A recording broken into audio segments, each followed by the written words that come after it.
Welcome to mango ladies boutique. So ഇന്ന് നമ്മൾ കാണാൻ പോകുന്ന ഒരു ഇൻഡോ വെസ്റ്റേൺ ഡ്രസ്സാണ്. It's a coat set. Coat set എന്ന് പറയുമ്പോൾ നമുക്കറിയാം ഒരു 3 പീസ് കോട്ട് സെറ്റ് ആണ് വരുന്നത്. ആദ്യം തന്നെ അതിന്റെ ഇന്നർ ടോപ്പിലേക്ക് പോവാം. ടോപ്പ് വരുന്നത് ഒരു ക്രോപ്പ് ടോപ്പ് ആണ്. Very simple. നമുക്കിത് വേറെ ഏതിന്റെ കൂടെ വേണമെങ്കിലും സ്റ്റൈൽ ചെയ്യാം. ഇതിനകത്ത് ബീഡ്സ് വർക്ക് വരുന്നുണ്ട്, ചെറിയ thread work and beads work വരുന്നുണ്ട്. ഇതിന് വരുന്നത് ഒരു പെൻസിൽ ബോട്ടമാണ്. പെൻസിൽ ബോട്ടത്തിന്റെ എങ്കിലും ഇതുപോലെ ബീഡ്സ് വരുന്നുണ്ട്. ചെറിയ ബട്ടൺ ആണ് വരുന്നത്. അതുപോലെ തന്നെ as we all want it has pockets. രണ്ട് സൈഡിലും പോക്കറ്റ്സ് ആണ്. ഇപ്പോൾ പോക്കറ്റ് എന്ന് പറയുന്നത് വളരെ നെസസറി ആണ്.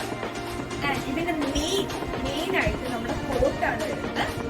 കോട്ട് വളരെ നല്ലൊരു പ്രിന്റഡ് കോട്ടാണ്. അതുപോലെ തന്നെ ഇതിന്റെ സൈഡ്സിലായിട്ട് ബീഡ്സ് വർക്ക് വരുന്നുണ്ട്. അതുപോലെ ചെറിയ ബീഡ്സും വരുന്നുണ്ട്, ചെറിയ പേഴ്സ് വരുന്നുണ്ട്. അപ്പൊ ഇനി ഇതെങ്ങനെയാണ് ഇട്ടാൽ എന്ന് കാണിക്കുന്നത്. സോ ഇതാണ് നമ്മുടെ ടോപ്പ്, പാന്റ് ആൻഡ് കോട്ട്. അപ്പൊ ഇതിന്റെ റേറ്റ് വരുന്നത് 1790 1190. ഇത് വേണ്ടവർ കമന്റ് അടിക്കുക അല്ലെങ്കിൽ നമുക്ക് മെസ്സേജ് ചെയ്യുകയോ ചെയ്യാം. ഓക്കെ.